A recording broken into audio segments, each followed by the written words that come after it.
सभी को राधे राधे, जय श्री कृष्णा, जय श्री श्याम, जय सिया राम। गुड आफ्टरनून, जय हिंद, जय भारत। कैसे हैं आप लोग? भगवान से प्रार्थना करते हैं स्वस्थ होंगे, मस्त होंगे अपनी जिंदगी में, और ईश्वर से आपकी समस्त मनोकामनाएं पूर्ण करे। आज है पूर्णिमा, मंगशीर मास की पूर्णिमा है, पूर्णिमा तिथि है। मैं पूर्णिमा का व्रत करती हूँ, इसलिए मैंने सोचा आपके साथ भी कुछ चीजें साझा करें। तो मैं व्रत कैसे करती हूँ, क्या क्या करती हूँ, वो सभी आपको मैं बताती हूँ, इसलिए बने रहिए मेरे साथ। और कैसे अपन पूजा करते हैं, क्या क्या प्रसाद होता है, वो सभी मैं अभी आपको बताती हूँ। तो आप देखते रहिए। मैं कैमरे को इस साइड ऑन वो करती हूँ। वीडियो बड़ी ना हो जाए इसके कारण मैंने कई चीजें पहले ही कर ली है। प्रसाद मैंने पहले ही बना लिया है। ये प्रसाद है इसका आटे का, जो गेहूं का आटा होता है ना, उसका प्रसाद है ये। गेहूं के मतलब कढ़ाई में थोड़ा सा घी डाल के, देसी घी, गाय का घी डाला है मैंने, गाय का घी है हमारे। और उसको फिर आटे को आप सेक लो उसमें, और आटा सिक जाए तो उसको उतार दो गैस से नीचे। और फिर जब वो ठंडा हो जाए उसके अंदर आप बूरा मिला सकते हैं, या फिर शक्कर मिला दो, या फिर पीसी हुई चीनी भी मिला सकते हैं, कुछ भी मिला सकते हैं।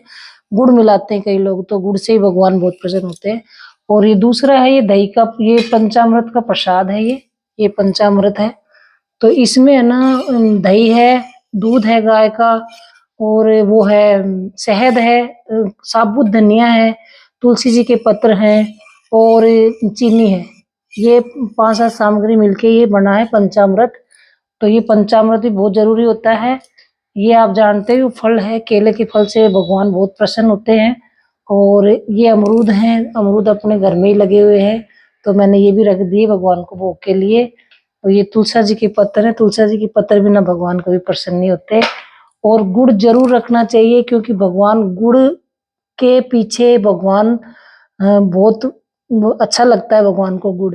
आप कुछ भी चढ़ाओगे, अगर गुड़ नहीं चढ़ाओगे तो भगवान को पूरा भोग नहीं माना जाता, इसलिए गुड़ जरूर चढ़ाए। और ये है श्रीखंड।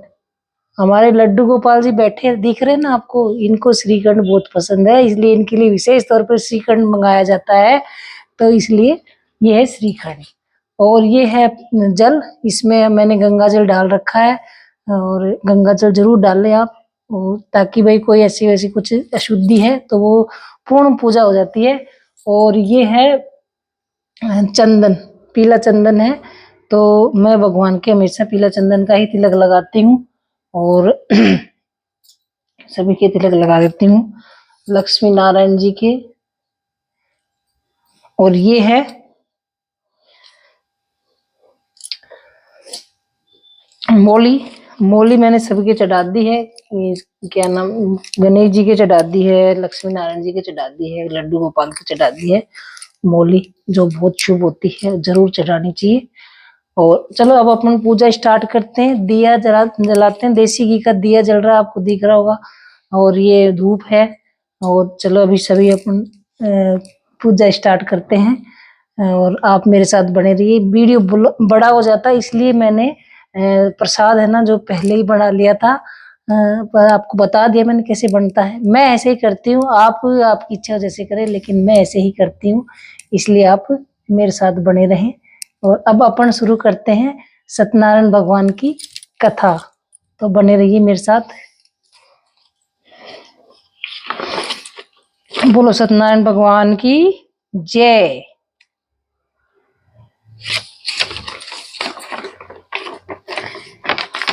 एक समय निशान तीर्थ में सोनका 88,000 ऋषियों ने श्री सूजी से पूछा, हे प्रभु, इस कलयुग में विद्या रहित भक्ति किस प्रकार मिलेगी तथा उनका उद्धार कैसे होगा? हे मुनिश्रेष्ठ, कोई ऐसा तप कहिए जिससे थोड़े समय के लिए पुण्य प्राप्त हो तथा मनवांछित फल मिले। वह कथा सुनने की हमारी प्रबल इच्छा है। सरस ज्ञाता श्री सूत जी बोले कि हे वैष्णव में पूजा, आपने सबसे अच्छा बात पूछी है। थोड़े समय में पुण्य प्राप्त हो गया, मनवांछित फल भी मिले, यह कथा सुनने की हमारी इच्छा है। सरस्वता ज्ञाता श्री सूत जी बोले कि हे वैष्णव में पूज्य, आप सबने प्राणियों के हित की बात पूछी है। अब मैं आपको श्रेष्ठ व्रत को आप लोगों को कहूंगा। जिस व्रत को नारद जी ने लक्ष्मी नारायण भगवान से पूछा था और लक्ष्मी नारायण मुनि ने श्रेष्ठ नारद जी से कहा था। एक समय योगी ऋषिराज दूसरे के हित के लिए इच्छा में अनेक लोगों में घूमते हुए नर्कलोक में आ पहुंचे थे। वहां उनकी योनियों के द्वारा प्राय में सभी मनुष्य को अपने अपने कर्मों के द्वारा दुखी देखकर कि किस यत्न से इनका दुख दूर हो और मनुष्य में दुखों का मानव के दुखों का नाश हो सकेगा, ऐसा मन में सोचकर भगवान नारद विष्णु लोक को चले गए। वहां श्वेत वर्ण और 4 भुजाओं वाले देवों के देव विष्णु नारायण, जिनके हाथ में शंख चक्र गदा और पद्म थे तथा वनमाला पहने हुए थे, देखकर स्तुति करने लगे। हे भगवान, आप अत्यंत शक्ति से संपूर्ण है, मन तथा वाणी भी आपको नहीं पा सकती। आपका आदि अंत नहीं है। निर्गुण स्वरूप सृष्टि के कारण भक्तों के दुखों को दूर करने वाले आपको मेरा नमस्कार है। नारद जी ने इस प्रकार की स्तुति सुनकर भगवान विष्णु को बोले, मुनि श्रेष्ठ, आपके मन में क्या है? आपका किस प्रकार अनुमान और कहो। तथा नारद मुनि बोले कि मृत्यु लोक में सब मनुष्य को अनेक योनि में पैदा हुए अपने अपने कर्मों के द्वारा अनेक प्रकार के दुखों से दुखी हो रहे हैं। नाथ, मुझ पर दया रखते हो तो बताइए कि उन मनुष्य की सब दुख कैसे दूर होंगे। और श्री भगवान जी बोले कि नारद, मनुष्य की भलाई के लिए तुमने बहुत अच्छी बात पूछी है। जिस काम को करने से मनुष्य मोह से छूट जाता है वह मैं कहता हूँ, सुनो। बहुत पुण्य देने वाला स्वर्ग तथा मृत्यु लोक दोनों में दुर्बल यह उत्तम व्रत है। आज मैं प्रेमवश होकर तुम्हें कहता हूँ, श्री सत्यनारायण भगवान का यह व्रत अच्छी तरह विधि पूर्वक संपन्न करके मनुष्य तुरंत ही यहाँ सुख भोग कर मरने पर मोक्ष को प्राप्त होता है। श्री भगवान के वचन सुनकर नारद मुनि बोले कि उस व्रत का फल क्या है, क्या विधान है, किस तरह ये व्रत करना चाहिए, किस दिन ये व्रत करना चाहिए, ये सब भगवान मुझसे विस्तार से कहो, मैं सुनना चाहता हूँ। भक्ति और श्रद्धा के साथ किसी भी दिन मनुष्य सत्यनारायण भगवान की शाम के समय ब्राह्मणों के साथ, बंधुओं के साथ धर्म प्राणायों की पूजा करे। भक्ति भाव से नैवेद्य केले का फल, घी, दूध और गेहूं का चूर्ण सवाया ले। गेहूं के अभाव में साठी का चूर्ण, शक्कर आदि तथा गुड़ ले तथा भक्ति भाव के भगवान को अर्पण करे। सभी साधु बंधु बांधवों सहित ब्राह्मणों को भोजन करावे। पश्चात भोजन स्वयं करे और रात्रि में नृत्य गीत आदि का आचरण करे और आयोजन कर श्री सत्यनारायण भगवान का स्मरण करता हुआ समय व्यतीत करना चाहिए। इस तरह व्रत करने से मनुष्य को सब इच्छा पूरी होती है। विशेषकर कलिकाल में मृत्यु लोक में यही मोक्ष का सरल उपाय है। बोलो सत्यनारायण भगवान की जय। एक अध्याय पूरा हुआ है और ऐसे इसके 5 अध्याय हैं, तो 5 अध्याय पूरे करने पर आरती करके भगवान के भोग लगा के प्रसाद सबको बांट देते हैं और उसके बाद एक समय भोजन करते हैं। हम जो व्रत करता है वो एक समय भोजन करता है और भोजन स्वास्थ्य सात्विक ही होना चाहिए। भोजन कभी ऐसे नहीं कि भाई आप कुछ भी खा रहे हैं, वो नहीं चलता।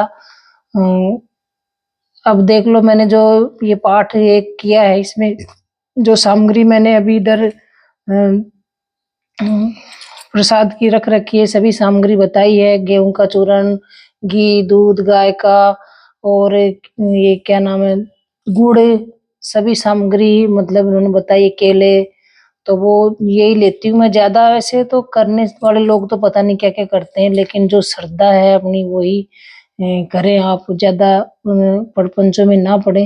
भगवान तो भाव के भूखे हैं और अपने करने से कुछ नहीं होता। जो अपनी श्रद्धा जैसी होगी ना, वैसा ही भगवान अपने को फल देंगे। इसलिए अपने को हमेशा श्रद्धा से ही भगवान की सेवा पूजा करनी चाहिए।